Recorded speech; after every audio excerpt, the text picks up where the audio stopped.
പരിശുദ്ധ പരമദിവ്യ കാരുണ്യത്തിന് എന്നേരവും ആരാധനയും സ്തുതിയും പുകഴ്ചയുണ്ടായിരിക്കട്ടെ.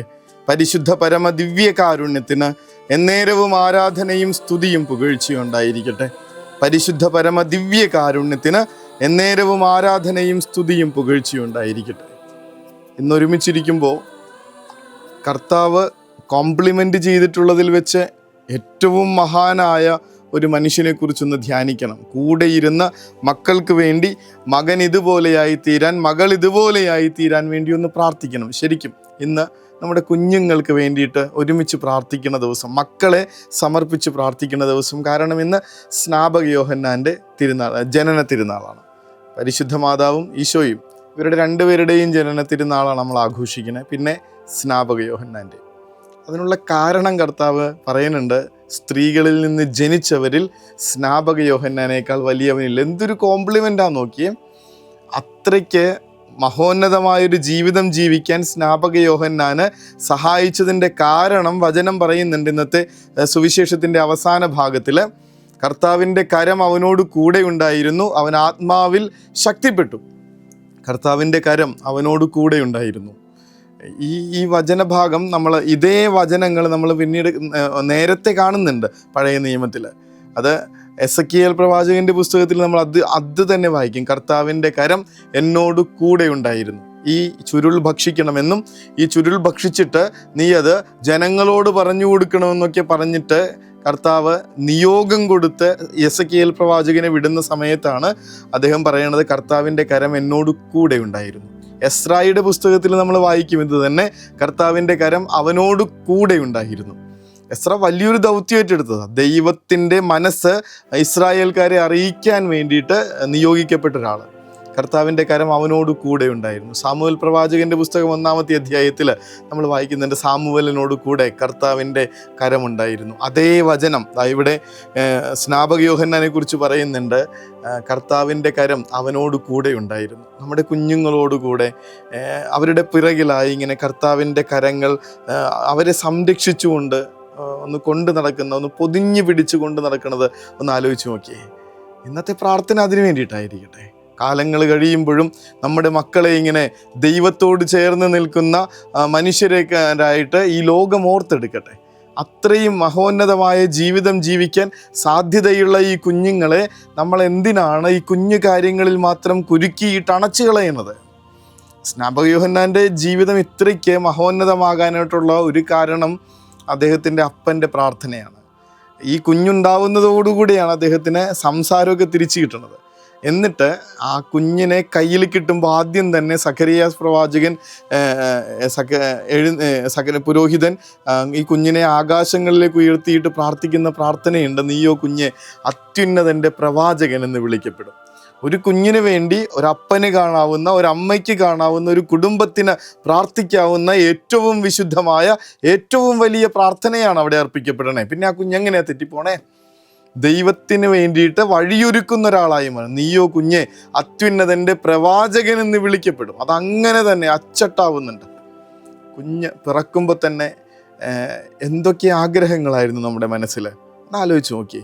നമ്മുടെ കരം പിടിച്ചിരിക്കുന്ന ഈ കുഞ്ഞുങ്ങൾ, നിങ്ങളുടെ കൂടെ ഇപ്പോൾ ഇരുന്ന് പ്രാർത്ഥിക്കുന്ന, ഈ വചനം കേൾക്കുന്ന ഈ മക്കൾ ജനിച്ചപ്പോൾ നിങ്ങളുടെ ഉള്ളിലെ പ്രാർത്ഥന എന്തായിരുന്നു ഇവർക്ക് വേണ്ടിയിട്ട്?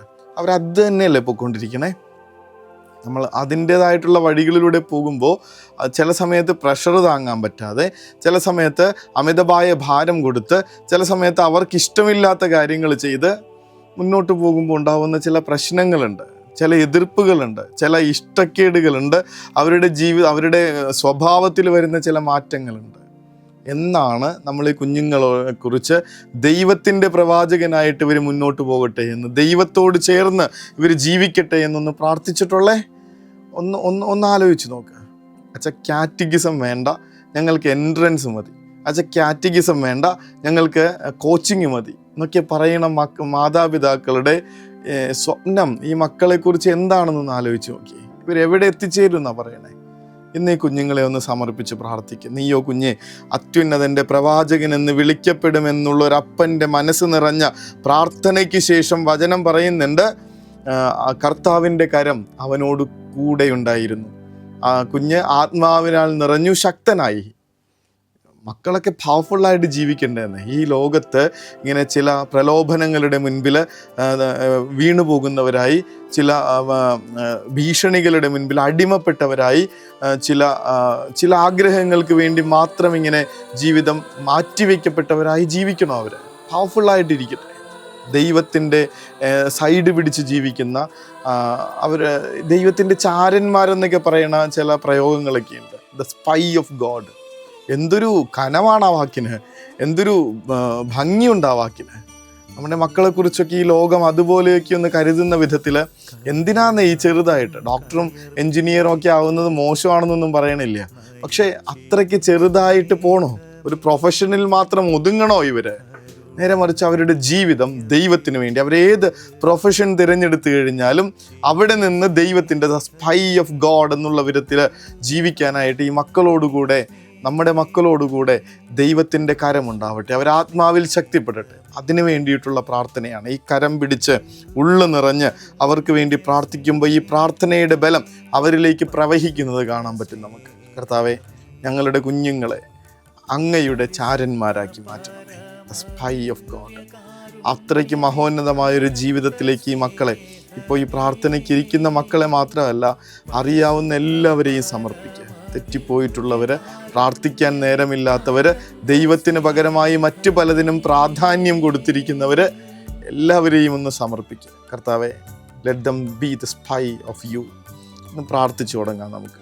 അതിനു വേണ്ടിയിട്ടുള്ള അനുഗ്രഹത്തിന് വേണ്ടി മുട്ടിന്മേൽ നിന്ന് കർത്താവിൻ്റെ ആശീർവാദം സ്വീകരിക്കാം. പരിശുദ്ധ പരമ ദിവ്യകാരുണ്യത്തിന് എന്നേരവും ആരാധനയും സ്തുതിയും പുകഴ്ചയും ഉണ്ടായിരിക്കട്ടെ. പരിശുദ്ധ പരമ ദിവ്യകാരുണ്യത്തിന് എന്നേരവും ആരാധനയും സ്തുതിയും പുകഴ്ചയും ഉണ്ടായിരിക്കട്ടെ.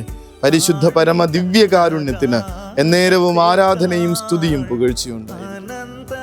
കുഞ്ഞുങ്ങൾ ഒരു നാളിൽ ഇങ്ങനെ ഒരുപാട് മാർക്ക് വാങ്ങിക്കുന്ന, വലിയ റാങ്കുകളുള്ള, നല്ല ജോലിയും ശമ്പളവുമുള്ള മക്കളായി മാത്രം ഇരുന്നാൽ മതിയോ?